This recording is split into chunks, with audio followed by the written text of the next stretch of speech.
Good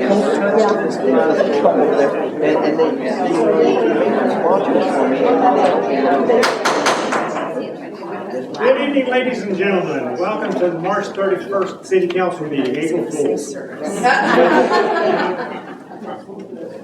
Welcome to the regular meeting of the April 1st, 2025 Council meeting. Quorum check.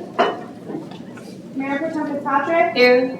Councilmember Bulman. Here. Councilmember Goolsby. Here. Councilmember Putt. Here. Councilmember Rubal. Here. Councilmember Vaughn. Discussing it. We have a quorum. Thank you.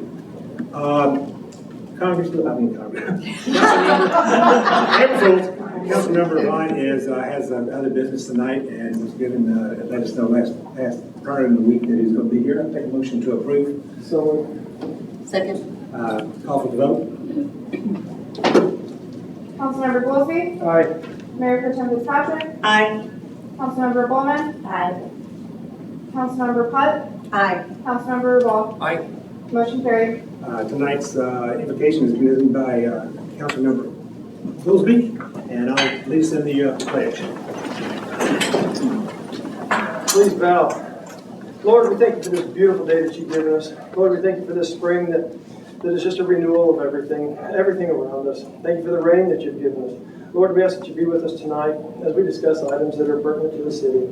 Guide our decisions and be with those that our military and first responders and their families. In your name, amen. I pledge allegiance to the flag of the United States of America and to the republic for which it stands, one nation, under God, indivisible, with liberty and justice for all. Honor the Texas flag. I pledge allegiance to thee, Texas, one state, under God, one and indivisible. Thank you. Be seated. It is nice to look out and see a full chamber today. We don't see it full a lot of times. I know by the end of the evening, most of you will be gone.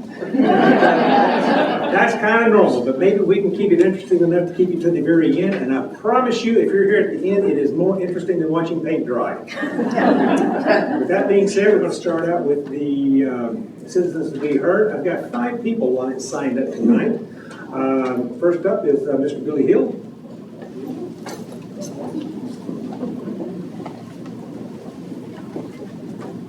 Don't steal my thunder.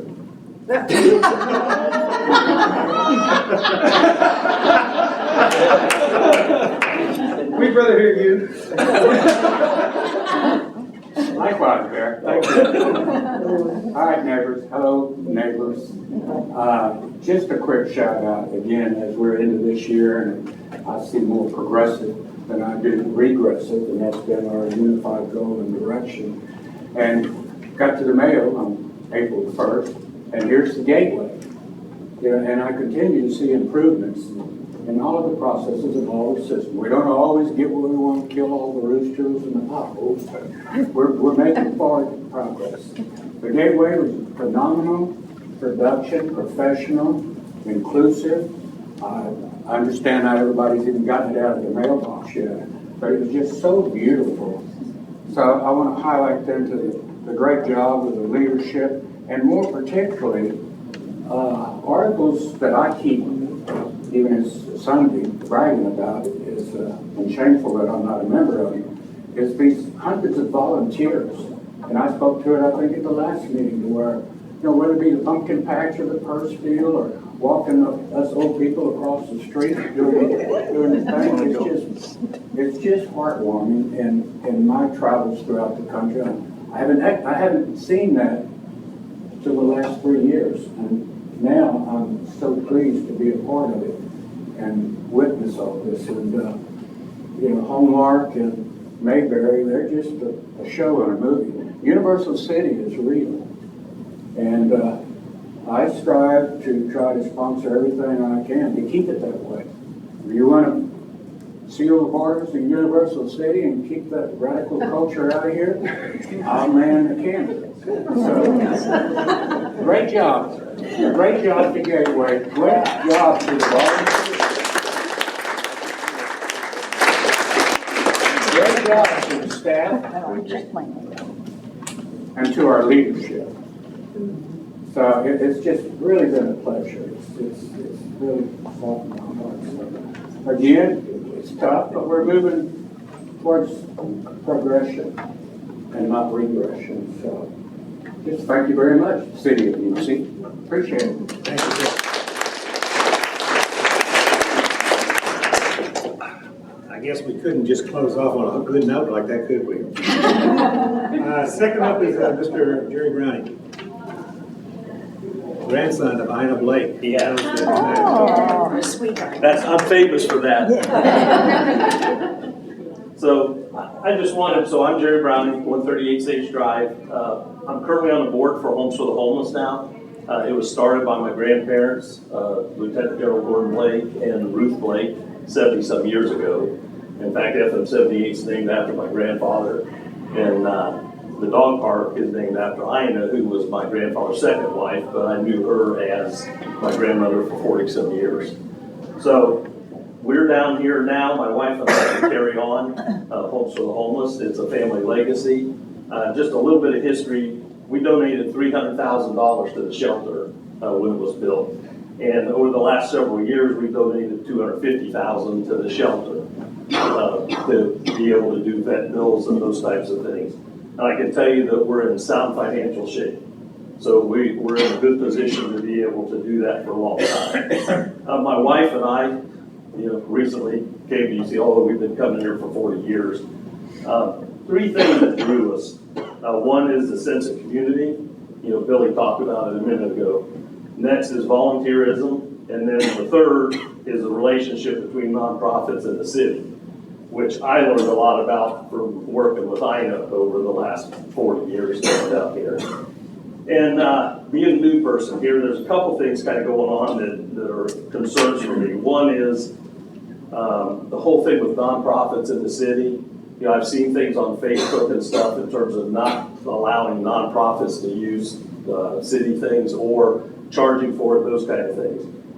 If you look at the numbers from Homes for the Homeless, it way offsets what a charge would be to use a room for the city.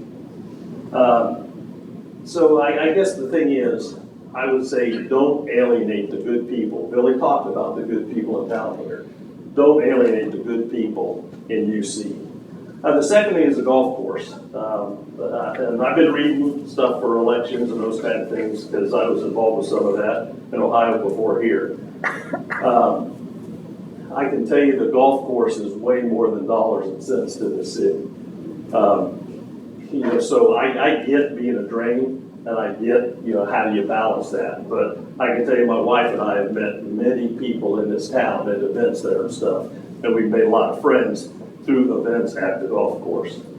So kind of in closing, in my career, I've been a change agent and a problem solver through my whole career.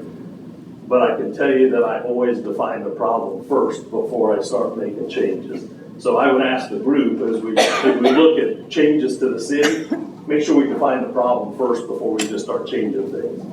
The second thing, I also was on the school board for 10 years at home, and one of the big takeaways for me on the school board was I couldn't put myself over the team.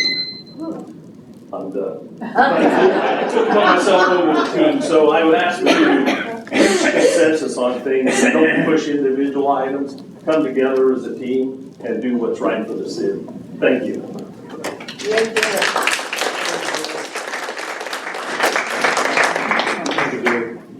Next up, Mayor John Williams. Once a mayor, always a mayor. A little slower on the get along, but wanted to be here. Mayor, Council, pleasure to see you this evening. The reason I'm here, all these people sitting behind me, I had the pleasure, obviously, for 16 years of being in Tom's position, and 6 years before that. And without the volunteers, we wouldn't be where we are. And so I just want to shout out to all of you, because I had that honor of being able to work directly with you. And I know that you're working with Tom and our council, because they understand the importance of what you do. And I just wanted to spend a couple of minutes, so thank you very much. And I can also talk about a couple other items, the golf course. If you haven't been out there, you haven't seen our new golf carts. They are awesome. They're the talk of the town in our area here. That things are coming along extremely well. I'm very proud of that group there. I also want to say thank you to the staff, because I know how hard staff works. And the combination between staff and council and what you all do, and the volunteers who help make it all happen. I remember when we did the digging for the dog park. I remember when we did 14 years today. 14 years today, yeah. I can remember all that vividly. And I just wanted to make sure that you all understand that sentiment. I echo what Billy said and what Anna's grandson said. You guys, I don't need to say any more than thank you very much. And let's keep it up. And let's keep honoring our volunteers. And congratulations on the announcement that's going to happen fairly soon. Officially, right? I think everybody has a pretty good idea what's going to happen. So congratulations to you on council. Keep it up. Thank you, Mayor.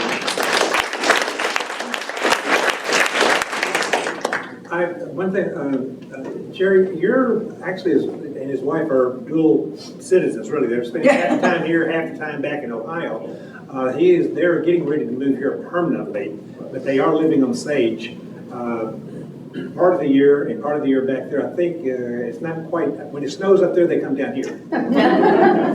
We've been here more than 50% of the time, for sure. Yes. Yeah. Because it's more than 50% snow up there. Yeah. Nathan Woodson is our next person up.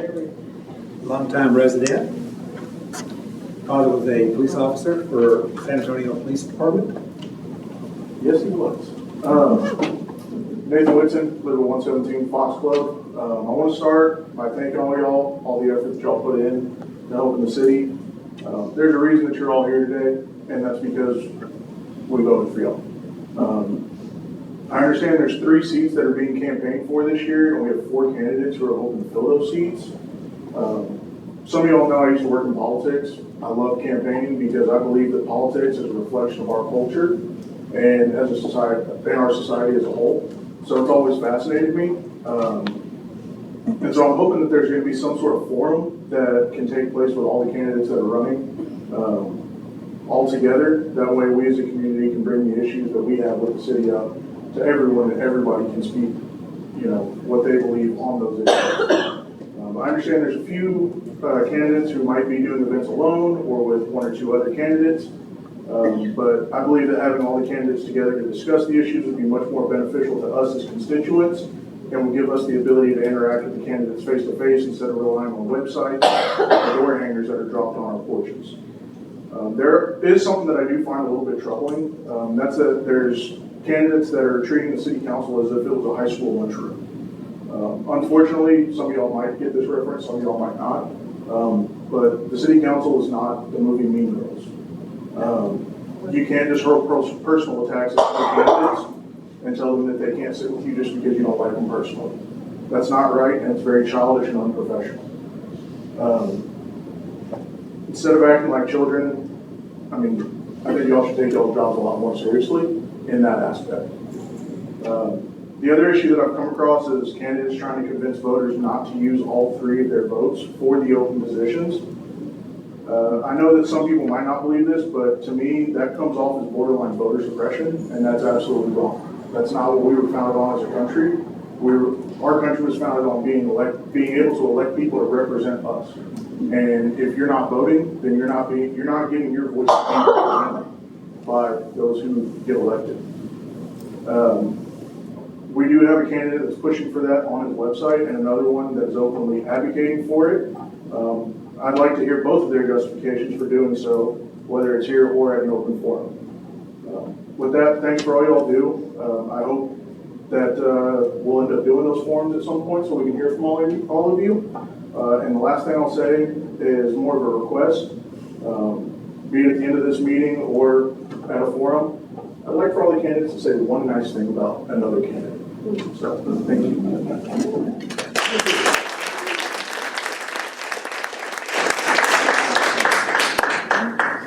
Thank you, Nathan. Your dad would be very proud of you. Last, Holly Shaver. Thank you, Mr. Mayor. And back up. They used to follow me around the store to quack. I'm Ollie Schaefer. I live at 106 Granada Drive, and I have some big shoes I didn't fill, and I hope I can do that. I have lived in Universal City almost my entire 48 years. I've spent hours at the parks as a child with my children, and I have seen immense improvement in the parks in the last 20 years that are really exciting to us. And I got my children involved in volunteering in the city and helping with the pumpkin patch because of the vast groups and people that it helps. And the most recent thing that we got to help with, maybe not them as much up front, but in the sidelines are always there, was Designer First Bingo. And we raised funds with that, and I'm hoping that Parks and Recreation Commission and Randy can come up here so we can present them with a check. Do we have a drum roll? Do we have? And Parks and Rec, yes. Come on. Chris.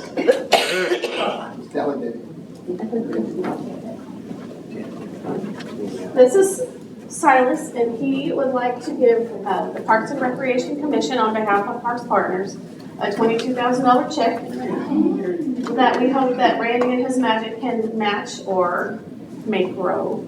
So you heard Matthew does magic things, but would you give, who wants to? Harry? Harry? Okay, thank you. Can you shake his hand? Thank you very much. Thank you.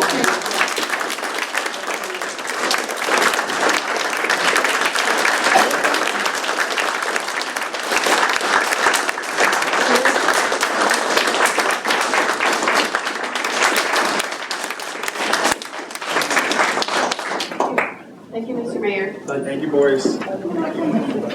And I want to say that's the cleanest these boys have been in a long time.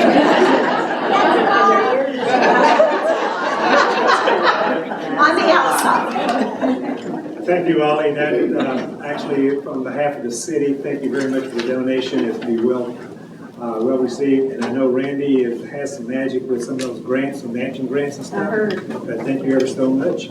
Ladies and gentlemen, citizens to be heard is now closed out. Thank you very much. Let's move into staff reports.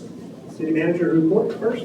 Thank you, Mayor. As you know, in September of 2024, the City Council approved $650,000 for the golf course parking lot expansion and then to make it ADA compatible. So that was in September. We are ready to go to bid, but I wanted to bring it back to council because obviously some time has passed, so the costs have gone up. And then fortunately, Randy was able to identify that in their preliminary costs on the new portion of the parking lot, they did not add in lighting.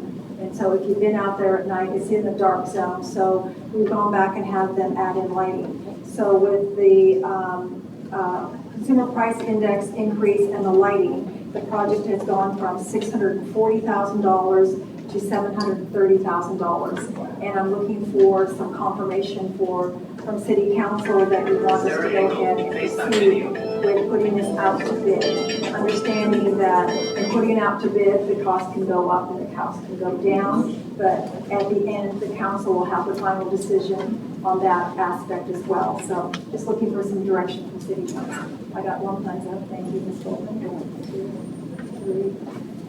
3. Absolutely.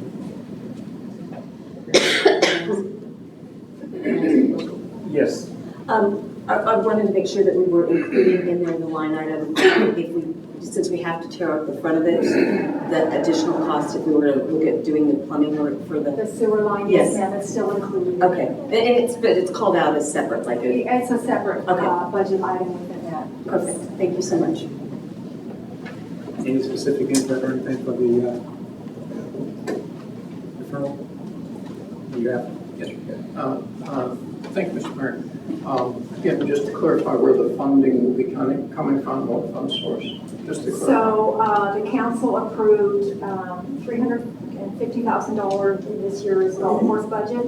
And then we did the stormwater project, which is in 22 and 24. There was approximately $300,000 left on that. And so you told us to use that. So it's from the venue tax. And then if it goes over the $650,000, the rest of it would come out of the golf course fund balance, which is the monies that they have not yet spent. Thank you. So, any other questions or comments? Sounds like you got your information. All right, thank you, sir. We'll go ahead and put that out to bid and then bring it back to you. The other item that I have on here regarding the golf course is when the consultant was here, there was some discussion amongst the council about the staff's use of the facility for training and meetings that we have. So I put before you the 28 meetings that happened in 2024, and I just kind of wanted you to go over it to see that there is a benefit when the staff uses the room for training purposes. If you'll see, there's a lot of blue on this page. That is primarily the police department. So I'll start at the top though. There's one red one, and that is the tactical first aid training that is done by the fire department. So Katie indicated that if they had paid the roof fee, it would have been $800. But what the fire department does is that they have advanced training for life support and trauma situations, where we have at least 10 of our fire department members go in, and then we invite surrounding communities to join us. But what each attendee does get is a $120 IFAC. Don't ask me what that is. It's some kind of a metal kit. And so there is, anywhere between $840 and $1,200 worth of equipment that we get for hosting it in our facility. So I hope you would see that as a wash. Again, if the room was booked for a private event, Katie would tell them to move the date or do something. And then we do have employee appreciation lunches. You'll see that fourth down, it's in the green. We do that every now and then with the staff just to let them know how much we thank them. We particularly do it right around the holidays. And so we do use that room for about 2 hours during the day. So that would be a $200 fee that Katie's foregoing if she didn't have somebody else. But when the city uses it for the employee recognition, we cover all of the food costs and all of the staff costs through the general fund, and that's budgeted annually. Court also has a plethora of volunteers from the UCPAAA. They're kind of a core group of about 15 to 20 people. That would be in the tan color. They have a separate volunteer appreciation. If you're ever here really early in the morning, sometimes as early as 6 in the morning, they're already out there setting up, getting ready for court, and preparing this room. And so they put in about 72 volunteer hours per month on court things. So they do have a special luncheon that we do for them, and that room cost would be about $200. And then the court does cover, again, the cost using the staff and the food and everything else. And then the big one is the police department. So they do a lot of advanced training, and I will give this kudo and credit to Chief Siemens. As you know, he is hyper vigilant about making sure that his officers are trained, and he has a lot of contacts throughout the state of Texas and at the higher branches of police work, in this case, the FBI unit, which is a very exclusive training. And so he has worked out with them that they will hold 3 training sessions in this area a year. And by us hosting it, he is able to get 4 officers to attend for free. So the cost of that is about $800 for each of the officers to attend each week. So that's $2,400 for each officer. And then what happens is we don't have to pay their travel costs and their hotel costs, because these things are held all over the United States.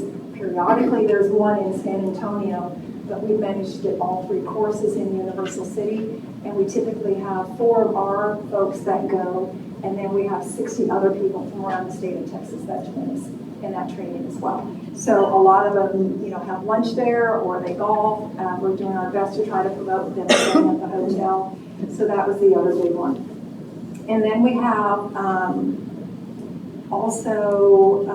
there's some that are in yellow, and those were kind of community events that we held at the golf course, and that was kind of to test to see how much impact a community event could have on the golf course. And so sometimes, we had to use the whole room because of setup, and sometimes things were outside and they were free. But what we've determined in having a few events there, that the overall events that we have are probably not best to hold at the golf course. There's some mobility challenges when you have to get out on the course. If you're using the back patio, you're a little bit limited in seating. So we'll probably discontinue doing all of those community type events and then start using our parks and our other areas that we have for those, which would be no impact on the golf course. So I just wanted to kind of give you all of that information so that you understood that the staff was being very diligent and judicious in our use of that. And while we recognize that maybe you weren't aware of what we were doing there, we just kind of wanted you to get an idea that we are very cognizant of our use of the golf course. And Katie always has the ability to say no to any event that happens there. Any questions? Any questions? I don't have a question, but a little bit of a statement. Yeah. So every time we have had, and I'll only speak for parks, we've had an event there, it's only on a day where there is nothing booked. They would be closed. And Katie has said, no, we have to move it here, have to move it there. Tonight we gave away $22,000. Had we either paid the room rent here and everything else, or taken it off of city property and gone across to the Kitty Hawk Event Center, it would have cost us anywhere between $5,600 and $7,000 to have that event. So that's money that our city is getting. We're not taking away from Katie's bottom line. There was nothing there, so we gave her a check. Food and beverage was $3,600. We raised $700 for tips. They all walked away with money when there would have been zero. So we're not taking anything from her bottom line. Thank you. Thank you, Mr. Mayor. Thank you. Mr. Mayor, I'm sorry, I do have one more item, and I apologize, I didn't get this on the agenda. When the golf course consultant was here last time, I believe it was Mr. Rubal who had asked the question about what is the overall impact of the golf course to the community. And Mr. Singer, the consultant, had said, well, that would be an economic impact analysis, and you didn't ask us for that part of the report. Well, I noticed a lot of pens went down on the dais, so I did call them back and I said, do you do economic impact analysis? And they said yes. So he's given me that the general price range would be between $15,000 and $20,000 because they still have a lot of the information from when they did the first part of the analysis. And I didn't know if the council wanted me to go out and do that or if that was anything that you were interested in. So I'm just throwing that out. Say those numbers for me one more time. $15,000 to $20,000 for economic impact analysis. Okay, thank you. So is that a, I'm game for looking into that,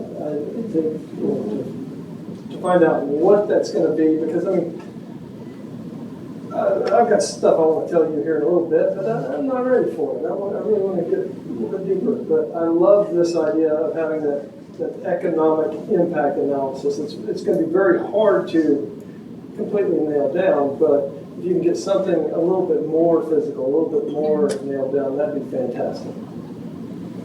I would not have a problem supporting that. Mr. Bell? I would not either. One of the questions that I would have is essentially what data are they going to provide? So for example, in their report, they did provide cell phone, I don't want to say surveillance, but Cell phone tracking. Cell phone tracking, that's a better word. Cell phone tracking that did give some insight. So, I'm for it 100%. But I'd kind of like to know what information we're getting before I commit to it. so you're asking for a syllabus of what their information provided? Yes, what we're getting, yes. So perhaps then what I should do, if you all are interested in it, is I could ask them for a proposal, and then I can have it in the agenda and you can read it. If there's something else that you want to add to that or take away from that, we can provide that feedback to them and they can tell us yes or no, they can't do it.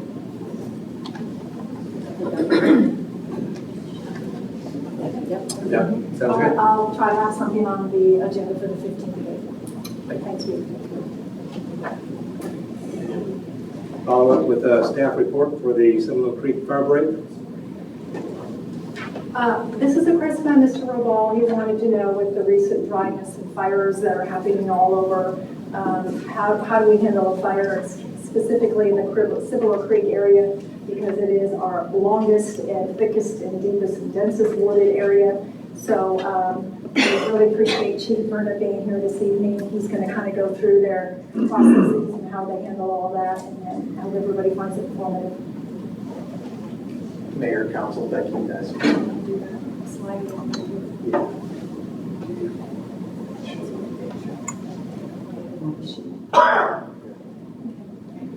So this is going to be just a quick little presentation that we put together. I guess there were some concerns with the recent brush fires that we had in the area in San Antonio and the high winds and the fire danger that we're under. We know these fires move tremendously quick, but we're in a really good place, and I want to show you kind of what our response model looks like. The Universal City initial response is our staff, we have 7 guys on shift, 24 hours, 7 days a week. That response entails 1 brush truck, 1 engine, our ladder truck, as well as our battalion command vehicle. The command vehicle runs out of the station with 1 guy in it, and each one of those would have 2 people on that apparatus. So that's just our initial response down to the creek. That's for any type of call that we may have, whether it's a wildfire, EMS call, whatever we're going to have down there, we're going to evaluate that situation. We also have, our automatic aid. So automatic aid is what we call, and most of the time we run this on structure fires, or if we get down there and it's a large brush fire, we have automatic aid departments that are going to be responding with us to these emergencies. You have your command, and we're going to get 1 brush truck and 1 engine from Shirts. Converse also sending a brush truck, a command vehicle, and a brush truck and an engine, because we don't know with the structures that back up to that creek what we may entail. So we also have brush trucks and engines coming for those emergencies. Live Oak would send us a brush truck. Each one of these apparatus, again, would have a minimum of 2 people on it, sometimes more. And then Shirts EMS would stand by and stage in that area for a medical rehab. So when I start putting more people on these emergencies, we have EMS on standby just to be there in case we have an emergency. Okay? This is our second alarm. So when our guys get there, we're on a first alarm. If this thing bumps up to a second alarm and it's a large brush fire that's moving through the creek that would definitely need more people, we start reaching out to the second alarm. And all of this is kept in dispatch. So my guys get on the radio and they say first alarm, second alarm, dispatch automatically knows who we're calling, what we need from them, and when they're coming. This is Joint Base, Cibolo, New Braunfels, and Bracken is in our second alarm. And again, we get brush trucks, water tanker tenders, whatever we may need. I want to move to the next slide. And this is that second alarm. Additional agency support. So this is what we typically saw in that wildfire that moved through Bexar County. We had SAFD, ESD 12, Marion, Seguin. Bexar County also, I don't know if y'all were aware, had 2 task force, and they were strike teams that were set up in 2 different locations in Bexar County. We had one that staged all day out at I-10 and 1604, and then we had another one over on the northwest side around Highway 90 and 410. Those strike teams are assembled with 3 tankers, 3 brush trucks, and a battalion chief, and their design is to go to any emergency, no matter where that is, they start rolling that way. And we would get those if we had an incident in the creek. That strike team would already start coming to us from Bexar County. If we need them, they're on the way. If not, I can cancel those guys and they'll roll out. But those strike teams played a huge part being strategically placed in those locations. And I wanted everyone to be aware that they are available to us as well, should we escalate that emergency and need to call on them. Guadalupe County, again, with us having Selma right there on the other side, and that being in Guadalupe County, we have those resources coming to us as well, and we have a lot of ingress and egress on that side of 1518 that will get them into the creek. Currently, this is we have a brush truck. We're working on getting that replaced. one of the shortfalls that we find with our brush truck is it's two-wheel drive and not four-wheel drive. So we have to be very select, and there's a lot of things we've done down in the creek to improve. You all seen the emergency access going in. That's an all-weather road that we can navigate with the brush truck and work any incidents off of both sides. So the more we're doing that, and the more they're cleaning out the trails down there, the better it's making for us to navigate through there.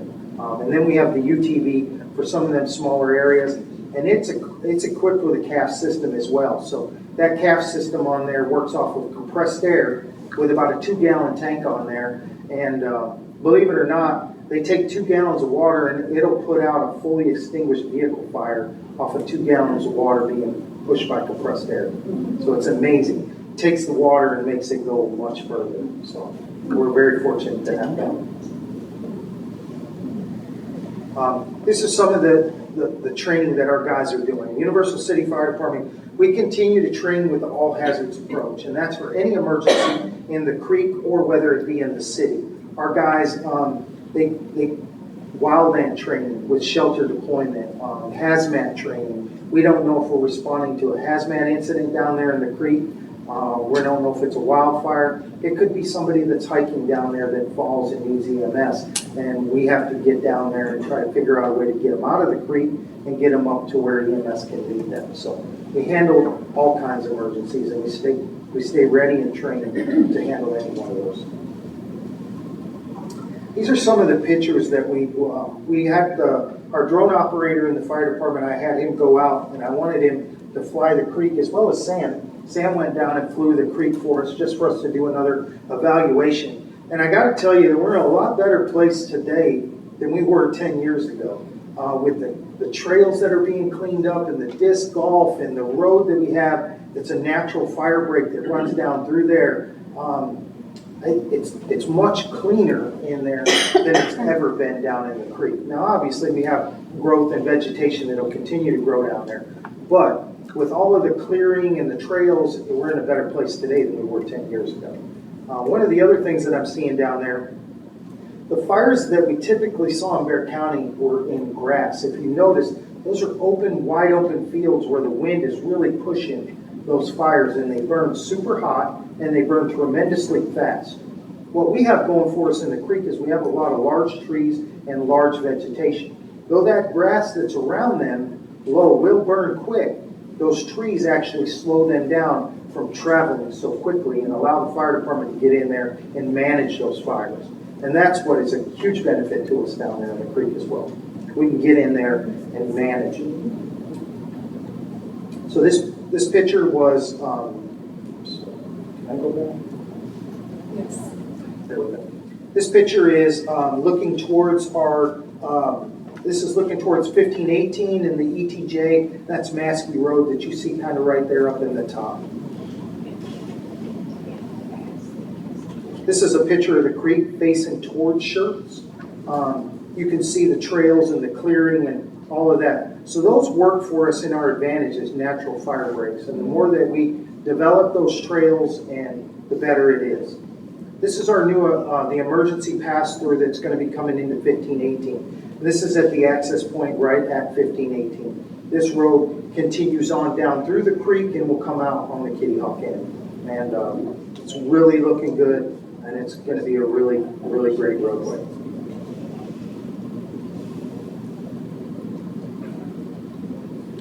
So you can see the clearing that's going on in the creek. And we're seeing more and more of that, and we attribute to all the growth that's going on. And if you guys aren't down there in the creek walking and looking at these trails down there, they're amazing. So, and the more that they develop down there, the better it is for the fire department because it cleans that up and we can manage it much easier. And these are just some of the trainings, the wildland and wildland refresher. So the wildland national NWCG requires our guys go through, at a minimum, they have to go through that training every year, and they have to get out there and they have to deploy a shelter and make sure that they can get in that shelter in the event of a flash fire in a certain amount of time. And they have to recertify that annually. So we stay up on that, as well as we have UTV training coming up this next month. We're going to run all of our guys through safety and driving course down through the creek on the UTV, just to make sure they're staying sharp on their skills. So, and We've invited Selma, Live Oak, and we've also included our PDs in there because they also have UTVs and they may need to navigate with us through the creek, so they're going to take that same driving course. Anybody have any questions? Kind of quick and easy, and just wanted to show you where we're at on the creek. Thank you, sir. Thank you, Chief.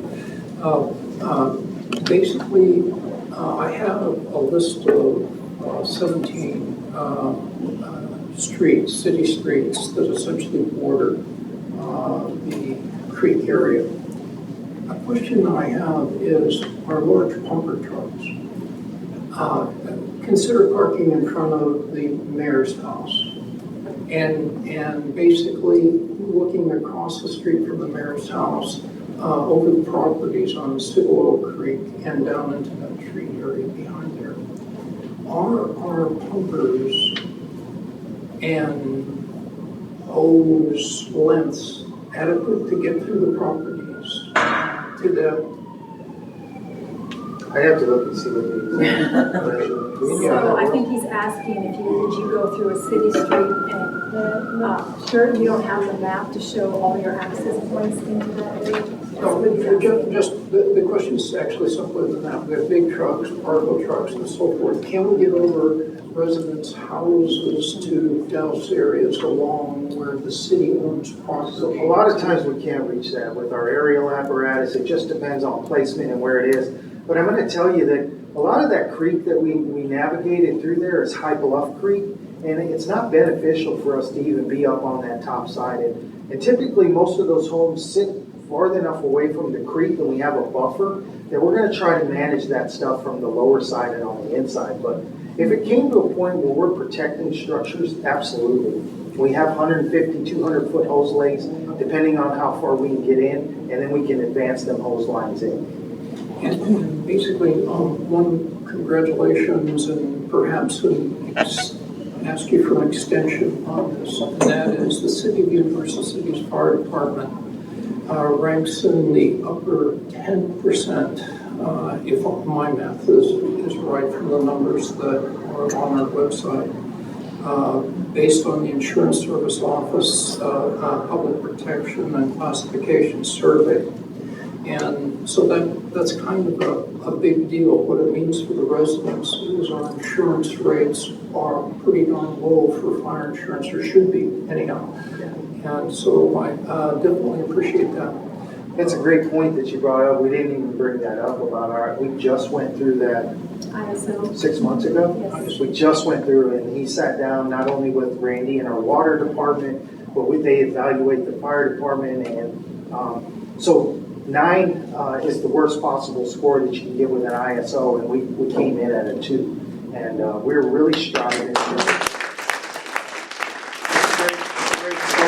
And it is driven by our insurance rate. So if we can keep those numbers like that, but I gotta tell you that we constantly, through our city management, as well as some of the decisions y'all have made and given us the right equipment to do our job, we're continuing to strive and hopefully one day to be the one. So will the middle traffic control system help increase our rating even further? So it's only the response to structure is really what they evaluate on ours, and that's the water system. Well, and that would, like that. Yeah. That would be a But yeah, the quicker we get to those fires, yes. it cuts down our response time. And ultimately, it's yes to that answer. Anytime we can get to these fires quicker and navigate through there, that's all the things that he comes in and grades us on is our automatic aid, how many people I'm putting on a fire scene within the first 5 minutes, and then what our water flow is once we get on scene. So. I'll also add in that on the ISO rating, so yes, Public Works, Fire, but the Development Services Department also plays a part in ISO. How many building inspections, how often do we update our codes, what exceptions have we taken, how many code compliance officers do we have, what certifications do we have, that plays a part in our ISO rating as well. Very detailed. First, I want to say, what great information we're getting tonight. I mean, this is really so informative. I appreciate it. A lot of people have been out hiking and they're going, oh, we've got a new road. And no, we don't. But it's only for emergency vehicles. Pedestrians, are they allowed to use it? Up to a certain point, and I can maybe let Randy speak to it a little more, but on the Kitty Hawk side, there'll be an area that pedestrians can come in and get to the trails. And, Oh, okay. And there'll be a little small parking lot there, right? Yeah, the pedestrians is gonna be, there's gonna be a trail that I'm gonna have beside that road. Okay. So I don't wanna mix people with emergency vehicles. No, I agree. I'm just getting a lot of feedback because I know so many are out. They love the trails. They absolutely love the trails. But then they saw, oh, wait a minute, what can we do with this? So I thought we'd get it on the record. No, you can't try to cross. It's going to be amazing. It's going to get us over there much quicker than. That's great. Thank you for this. You're welcome. Anything else? Thank you, Todd. Appreciate that.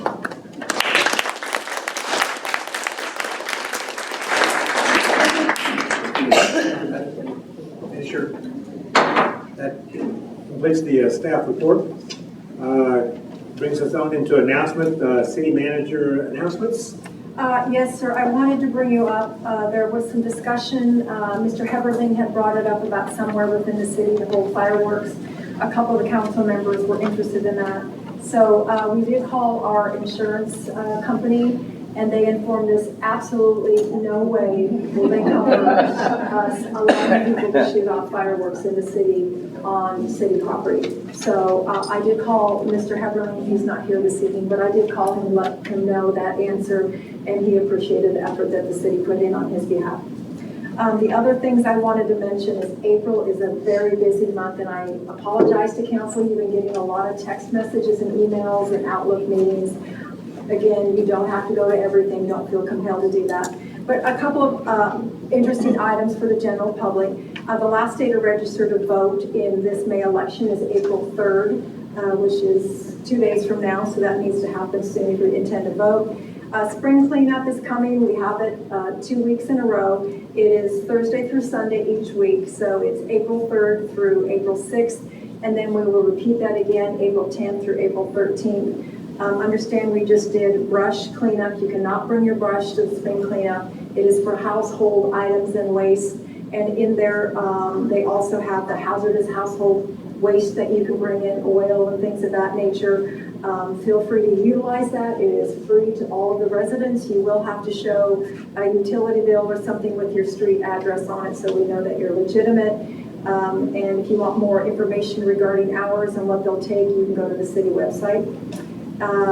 Also coming up on Saturday, the 19th, is the Easter egg hunt. I know there was some volunteers in the last couple of days that have been stuffing 15,000 eggs. God help you, that's a lot of work. But we really appreciate it. So that'll be at Red Horse Park. It'll start at 9 a.m. And then the much anticipated opening of the splash pad will be the 21st, which of course is the day after Easter, because we don't want all these people fighting to get into the splash pad on Easter Sunday. So we're going to do a soft opening on Monday the 21st. April 22nd is going to be a very, very busy day in Universal City.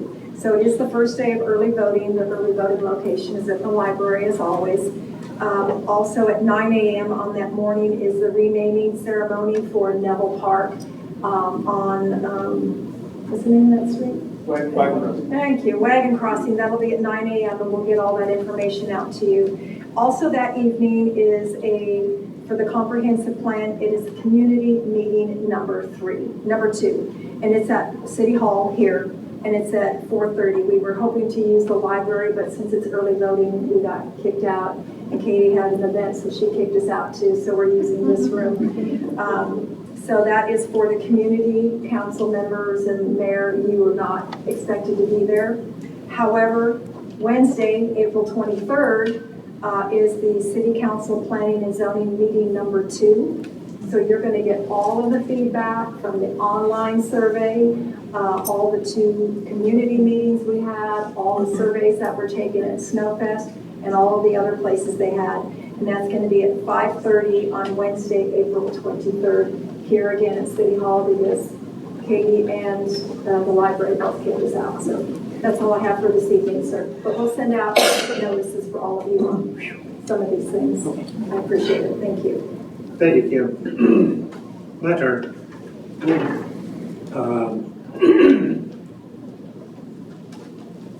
In the Gateway this week, this has just come out today, and everybody get a chance to read this, but it's my honor to speak today about the Universal City Volunteer Corps, recently recognized as a community champion of the 41st Texas Governor's Volunteerism Award. These awards are led by Governor Greg Abbott, First Lady Cecilia Abbott, and celebrate individuals and groups whose efforts have been lasting impact on the communities. This year, the Universal City Volunteer Corps is made up of Parks Partners, Friends of the Universal City Library, Homes for the Homeless Pets, and Universal City Citizens Police Academy Alumni Association, also known as UCPA. Were awarded for this outstanding service and dedication to improving the quality of life in Universal City. That being said, Homes for the Homeless Pets, founded nearly 50 years ago by the late Anna Blake, has been a cornerstone of animal care, covering medical expenses and adoption fees while helping to build the animal care and control facilities. Parks Partners, a nonprofit since 1993, has raised hundreds of thousands of dollars for local parks and nonprofits through events like the Pumpkin Patch. Friends of the Library, established in 1986, has provided invaluable support to the library, funding key programs and improvements. And the UCPAA members, through their law enforcement training and volunteer efforts, help support our police department and community initiatives throughout the year, and Blue Santa is one of those. Together, these four groups have made a lasting difference in Universal City. That's you guys.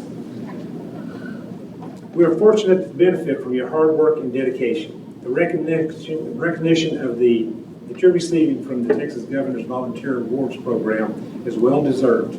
I know later this month, a delegation of you will be headed to Austin for the Governor's Mansion, and there's going to be an award ceremony for you guys up there, and it'll be hosted by the Governor and his lovely bride. So with that being said,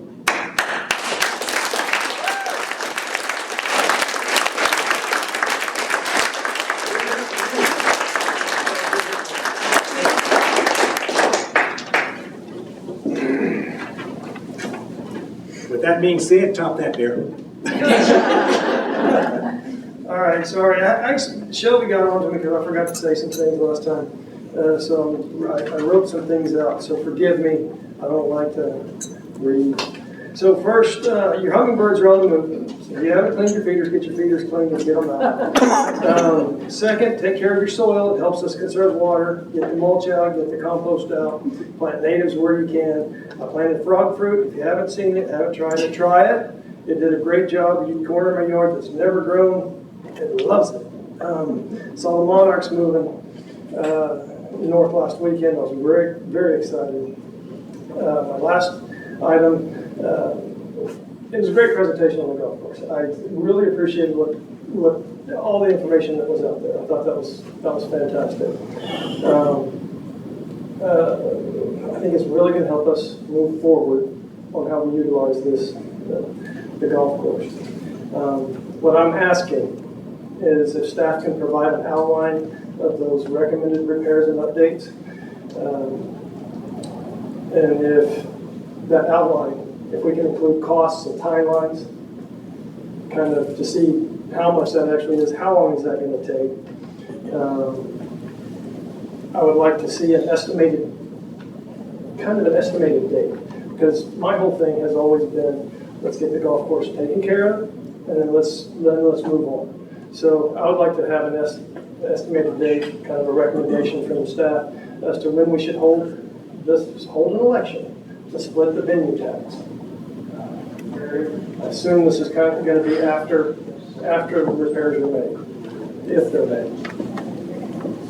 Kind of looking for a consensus to get that. I love that idea, but I also would love to see in there, Kim, I know before in some of the presentations we talked about the possibility of, if we do look at repurposing the venue tax, the sales tax, about what our options are and how that can be split. if that's possible to include in that presentation or at some time. You.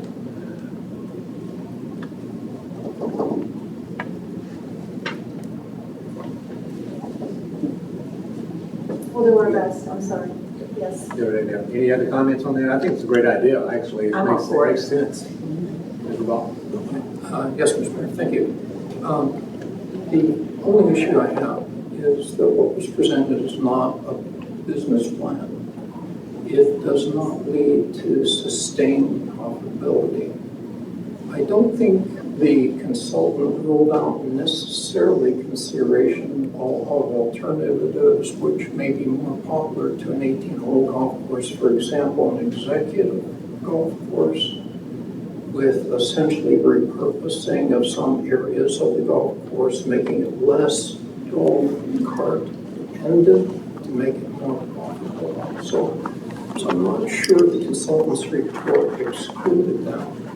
And I would like the council to be somewhat open to that for long-term profitability of golf course. So again, this council member is not saying close the golf. This council member is not saying close the golf course. This council member is saying I'd like to see a path to profitability, and it may be an adjustment, and it may be reasonably consider an adjustment for an executive golf course that preserves the integrity of everything and also gives the residents a little more buffer where they're adjacent to the golf course, where we can have essentially gardens and perhaps some play fields for the kids while we're remodeling the UC Park for Phase 4.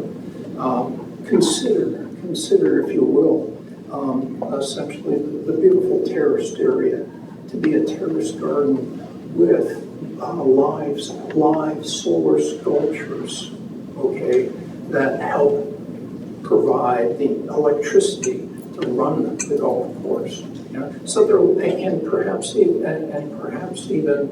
a dinner theater at the golf course. There are lots of different things I think that we can consider that might lead to greater profitability, less dependence on sales tax. So I hope we don't exclude that. I was going to say, Councilmember Rubal, I felt like he did kind of address moving it to an executive golf course and said that that would impact the profitability in a negative way. That if those courses don't remain as popular, golfers tend to, people that go and golf 18 holes want to golf 18 holes. That the 9-hole, the executive courses attract a different caliber of golfer. And so I felt like he did address that in the report and in your question. So I'm not saying that the ideas that you have that can't be talked about, but I think definitely I felt like he had addressed the executive part of that question, making it into an executive course. That's my opinion. That's all. I agree. Are we still on this subject? Well, Yeah, okay. I'm still with you.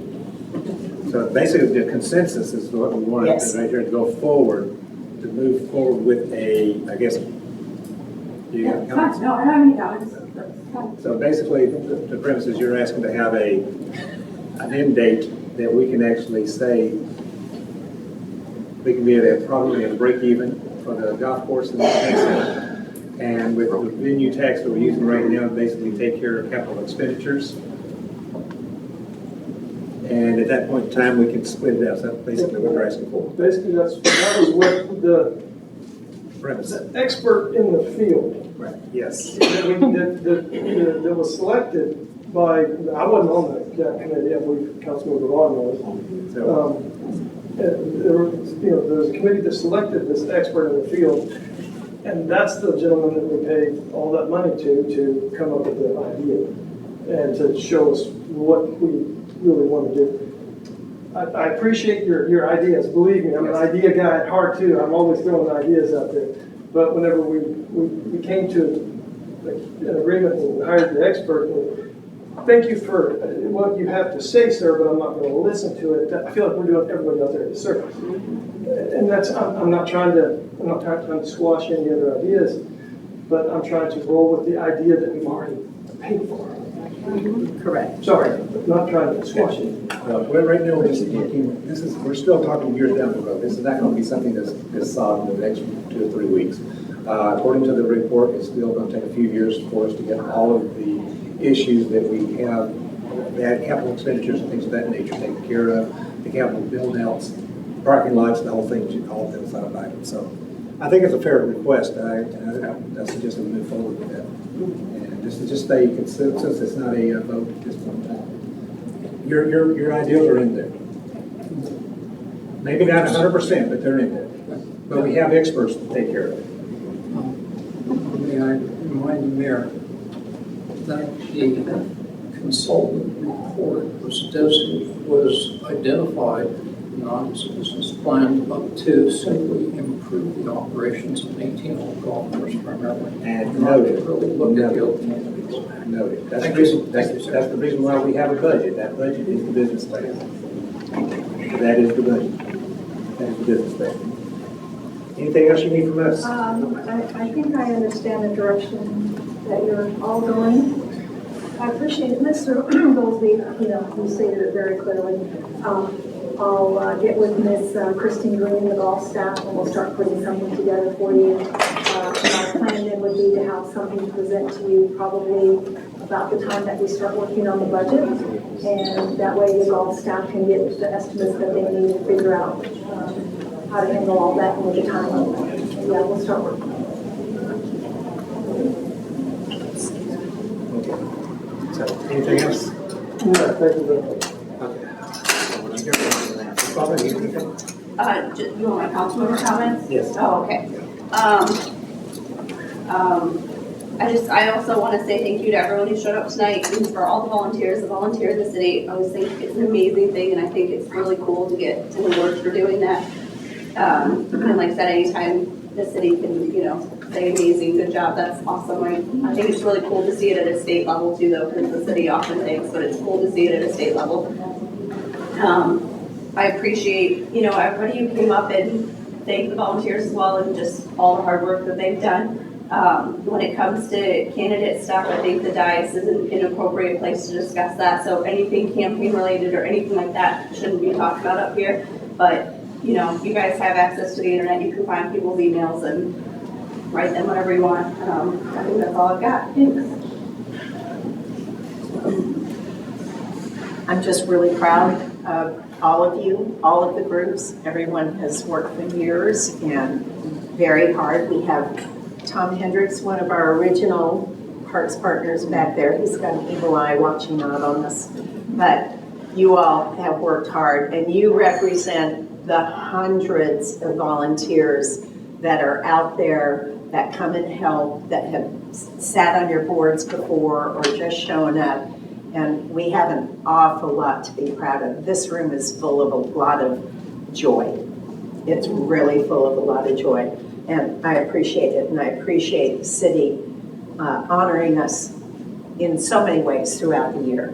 The other thing I would just like to put out there, I think council needs to be aware of the amount of staff time that's being taken up looking for open records requests. If it's just for information that you're on a quest to get, or if it's even just to find pennies to pinch that really don't make that much difference in the bottom line. A lot of staff time is being taken up, and that adds up to a lot of money. So please, let's always just be very aware.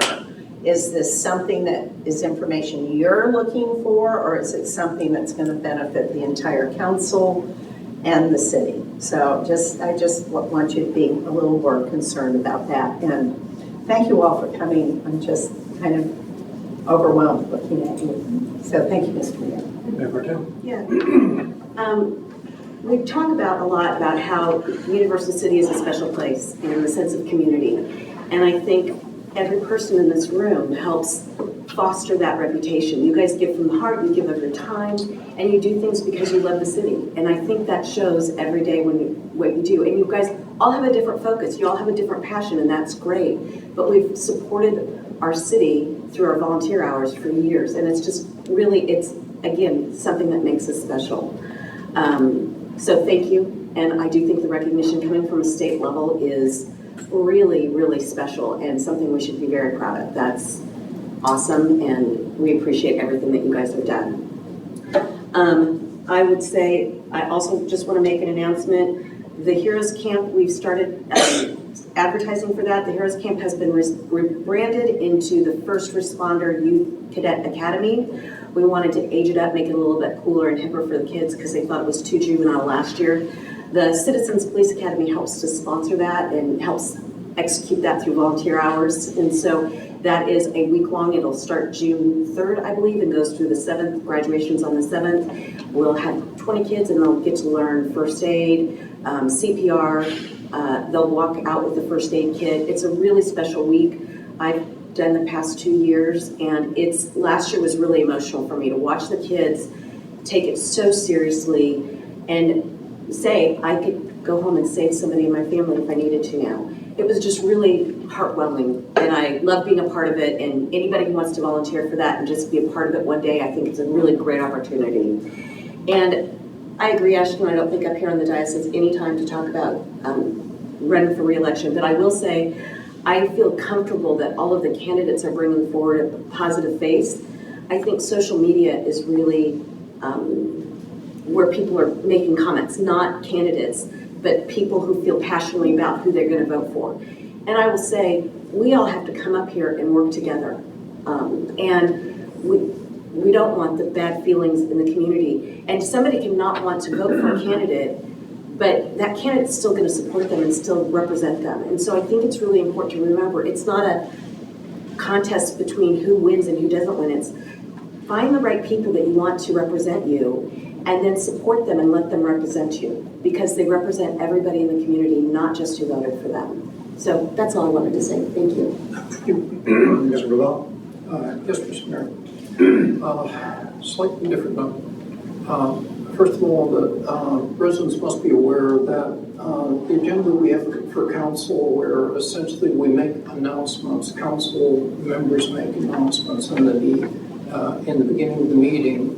Sometimes, quite often, we don't have access to the data that even consultants are given from the city.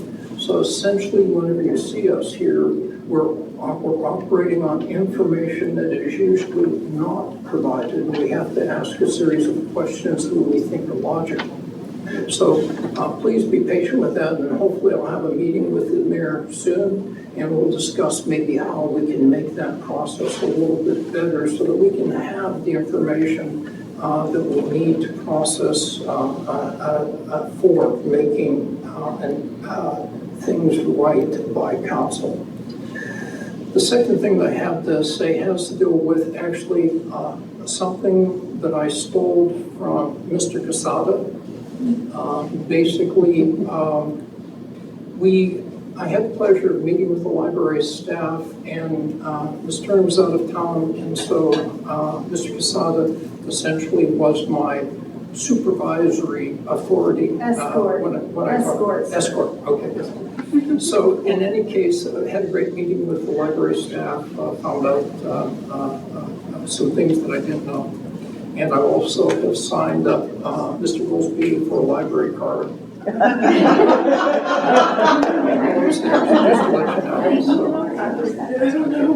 But actually, the seed that was planted by Mr. Casada was, we were talking outside the library about ways to improve the universal city and so forth.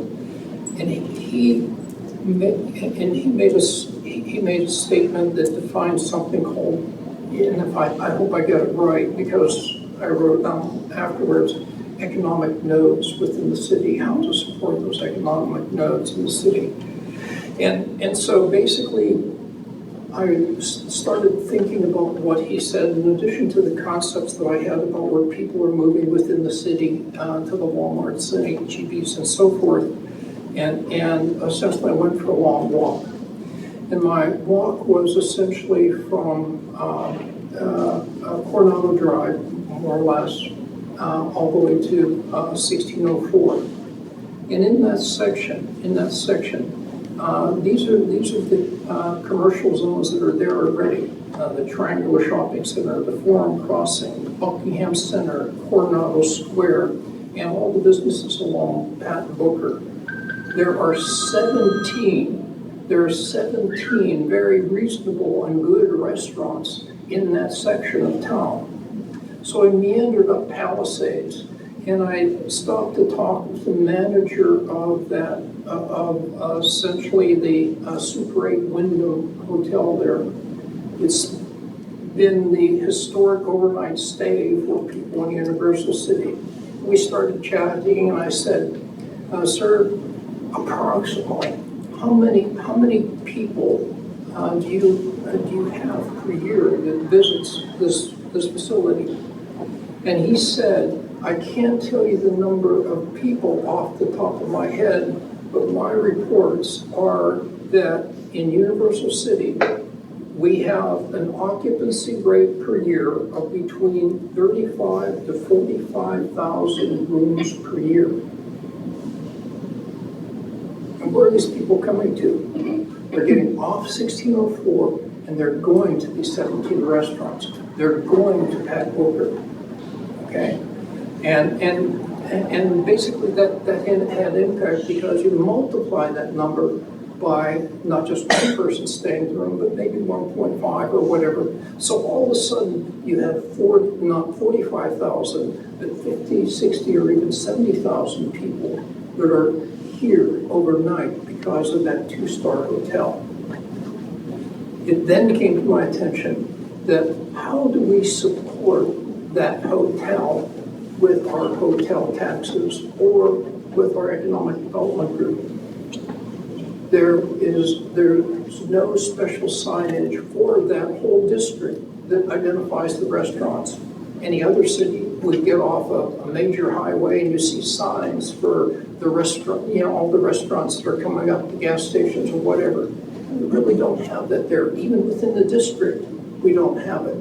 I handed the manager the 17 restaurants that I had on the list, and he said, thank you, I just tell them the closest ones to go, and they're all within walking distance. So if you looked at Palisades area, they have no sidewalk between that hotel and Pat Booker. The street light is off now and essentially very poor, okay? Essentially there's some security issues on the Coronado side. There are actually people from the Palisades that drive their cars into the alleyways in the Coronado area and four-wheel out of those areas, so they put up a sort of temporary fence.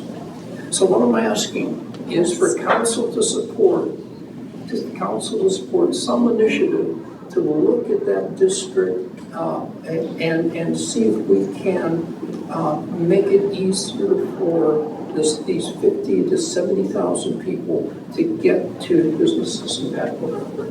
So that was my insight, thanks to Mr. Casada, and perhaps that'll even be borne out in the comprehensive report, perhaps. Thank you, Mr. Casada, for that. Very long way around and everything else, but it's a really very good point. I think that's something the EDC can even contribute to there. Might be a little job for them. We'll take it up with them at their next meetings. Thank you. It's also appropriate use of real and taxes. Yes.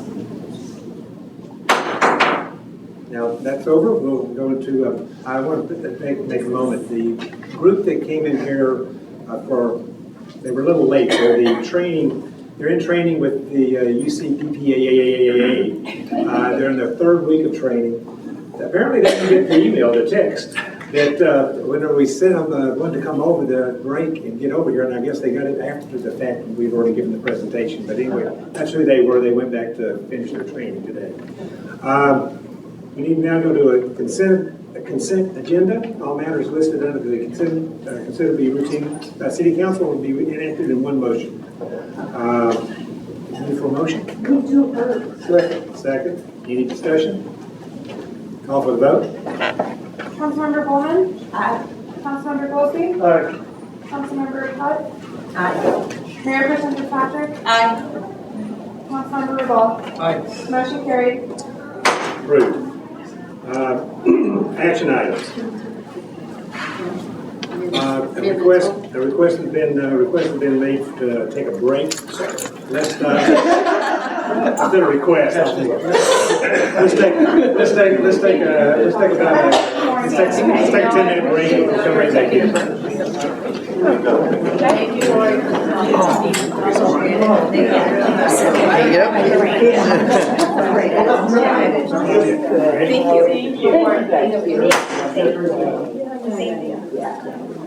Wow. It cleared up, didn't it? 7:52. Reconvene. Boy, did we clear a room.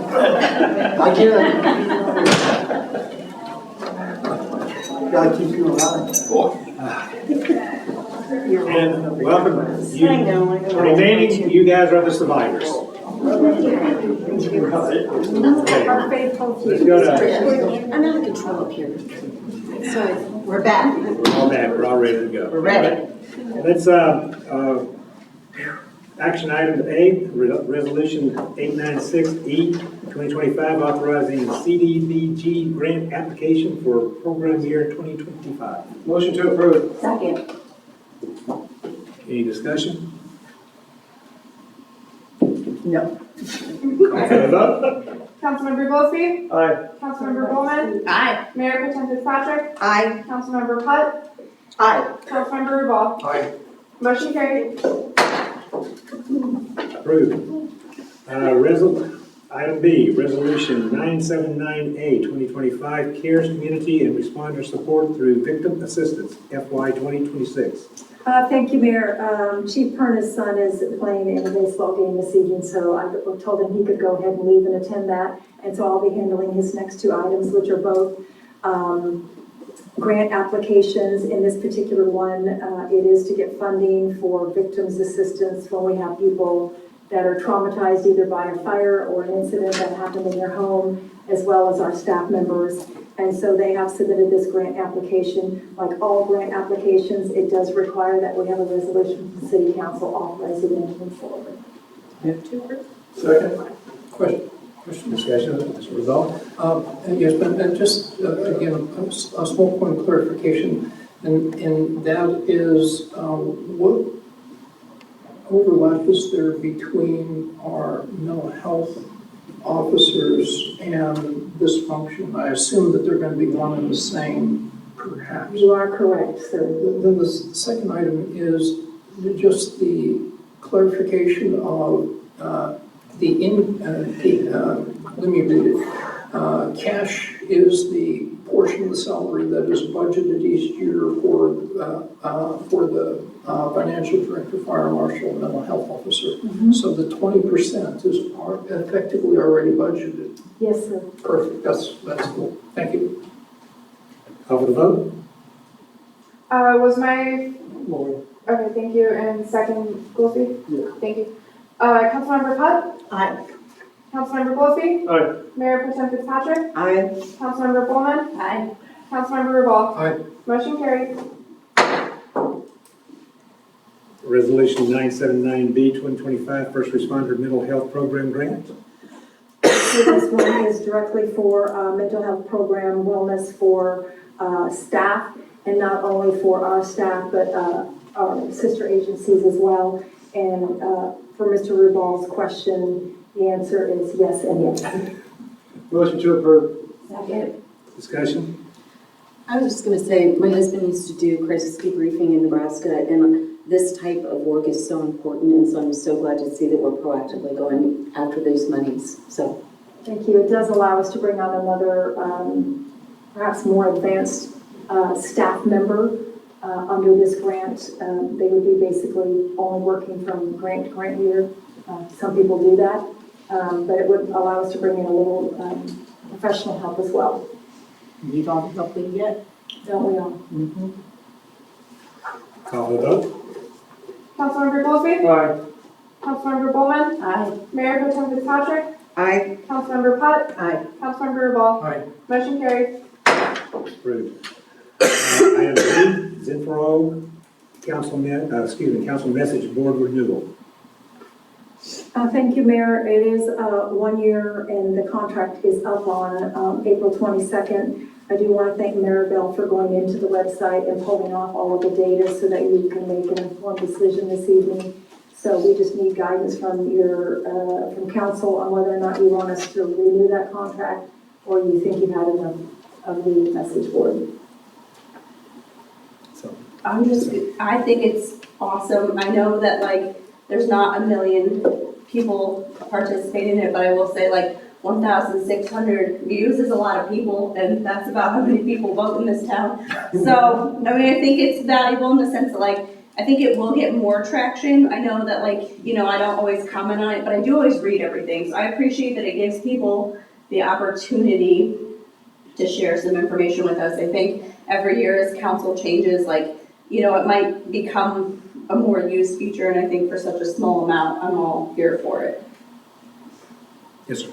Yeah, I want to jump on what you were saying is, it's new, this is its first year. Not everybody is acclimated to it, not everybody understands it, not everybody, even is that interested in it, but the fact that exactly what you said, and I was thinking the same thing. I was like, that's about the number of people that get out, that turn out to vote. So while I'm not an active participant on it, I do get on there and I will, I'll creep around on it. I mean, it's just if I had something very important to say, I would probably still wait to come up in here and say it. But I appreciate that other council members have that opportunity that want to get their information and say something early. So I have no problem in supporting it for another year. It's only a year, right? Is that what we're signing up for? We can do it for 1 more year, yes. I would like to add a point of clarification, so we're all understanding. When we say there were 1,600 views, that is not 1,600 individual people. It could be the same person looking at it multiple times. I just want to make sure everybody understands website data and how that works. Yeah, 1,600 people, that would be amazing, wouldn't it? For them to vote? 1,600 be. Hallelujah. Ms. Rubal? No, I try to be totally honest with council members and not the way I feel where I'm looking at things, provide as much data as I can that I can defend and so forth. And I really do appreciate it when there is feedback there. I think it's important for me to process it. It's important for me to appreciate where other council members are coming from. And I definitely would like to see it stay. I would also like to see a tab moved up to higher visibility because essentially with the new website and so forth, nobody really knows what that is. They don't know essentially what councilmen are trying to deliberate about can be expressed on that site. The only place that meets open records requirements type thing that we can do that in. So I think it's important to move it up a little bit in status somewhere, perhaps in the government page, where instead of council messages boards, this is what your council is deliberating or something like that, just to make it easier to the residents that, hey, here's what they're thinking about. Understood. I wanted to caution you on using the word deliberating because that assumes that you're going to have a consensus or agreement about an idea. I think if you just leave it at council discussion, you'll be safe. Not deliberating, we're just discussing. I have gone in to read it and I haven't used it, but my concerns with, I really don't care for it. I've seen things copy and pasted, put out on social media a couple places, not by council members, but by residents have gone in and picked and chosen a few pieces, which was one of the concerns when it was first done, that things were going to be taken out of context. And the other, it's only happened once where someone did concur. I can back you up. I can follow up on that. And that's not the place to have that conversation. So I personally don't see the need for it. Yes, thank you. I also have been a lurker and read it a couple of times. And I've read it consistently. I will say that one of the things that I've struggled with is that we have people number crunching, but not necessarily running those numbers with Christine and having that conversation with her and saying, yes, I see where you're going with this. You have a point. Let me see where I can incorporate that and make that part of a presentation. I think we're telling our own story with our numbers, and that story then is getting out into the public, and I feel like that's not a good place for it to be. If you've got a good point number-wise, you should be meeting with our basically CFO, because she's really doing our long-term strategic planning and not just number crunching. She's trying to make sure that we're solvent into the future, and she should be part of those discussions before we put numbers out into the public. That's my opinion. And I also agree with Lori. I've seen a couple times, at least one time, where somebody said I concur, and that's basically almost getting close to a walking quorum because we know how people are going to vote up here in the dais. And I also feel like there's other ways, like Bernie, you've had some great ideas that you've presented out there, but I think if you sat down with Kim or Mayor Tom, sorry, drawing a blank, yeah, that guy on the other side of you, I think you could present your ideas, and I think they could be added on. I've had really good luck in saying, hey, could we get this as a presentation at a future council? I think this is really good information to get out to not only council, but to the residents, and let's present these. And I felt like I've been successful in that several times, and it hasn't had to be, I can, get the council to agree with it, just get Kim or Tom to agree with it. So I think there's ways that we can get that information out to everybody and not have the message board and not get out numbers that aren't correct or not been vetted by by Christine, our financial director. So that's kind of my opinion on it. Well, we got to definitely split here, so let's move for a motion. Motion to approve. Second. Okay, you've read the discussion, I think, so let's call for a vote. Councilmember Bulman? Aye. Councilmember Goolsby? Aye. Mayor Pro Tem Fitzpatrick? No. Councilmember Putt? No. Councilmember Rubal? Aye. Motion carried. Okay, so, Carrie, another One more year. year, sir, and we'll move it. Ruth. I do want to point out, for a point of fact, I believe that the message board is on the government tab as well, but I will verify that. I think it's on the website in two separate places, at the bottom Yes. and on the government page. Yes, it is. Just visibility of what it is. Ms. Mirabel? Thank you. So clarification from Councilmember Rubal's request, are you requesting that as part of that government tab, it doesn't just shoot you over to the page, that you'd like a little bit of a description of what it is before it shoots you over to the page? Yes. A landing page. Yes. Okay. Something bigger than a small tab that's way at the bottom. So. Tito's was one here. So, with that being said, that's approved and move forward. We're going to executive session now. Pursuant to Texas Government Code Section 551072, regarding the purchase, exchange, lease, or value of real property, deliberation in open session will have a detrimental effect on position of the government body negotiation with a third party regarding water rights. It is 8:04. Well, being there, and you're welcome to stay. If you're not going to stay around, no, we understand. Jerry, y'all have a safe flight home. Safe flight. We'll see you. Aren't you in Tornado Alley up there? I want to They stay had down here. tornado warnings last night. Oh, They're having okay. midnight tomorrow. I did not miss those. I I know. Absolutely. See you guys. We really can clear out a room. Y'all are stuck here until the end now, because I'm here. It's you're waiting for that. We're not. I am. You are. Now I got a chicken here. Yeah, it was. Yeah, I was getting. Did you see Silas throwing the? I did, yes, I did. Oh my God. He was my entertainment for this evening. This little paper airplane flying back and forth over there.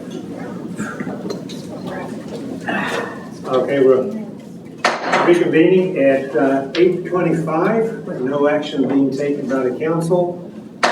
Meeting adjourned. Wait, excuse me, I have to make Nathan happy here. Ashton, I hope you feel better. Thank you. I hope you feel better. Thank you, guys.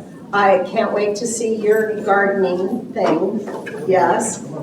Bernie, you spoke up. We heard you tonight. Okay, I will remind the council that the Okay. microphone system is still on, and any conversation, if you could have it off the dice, that would be greatly appreciated.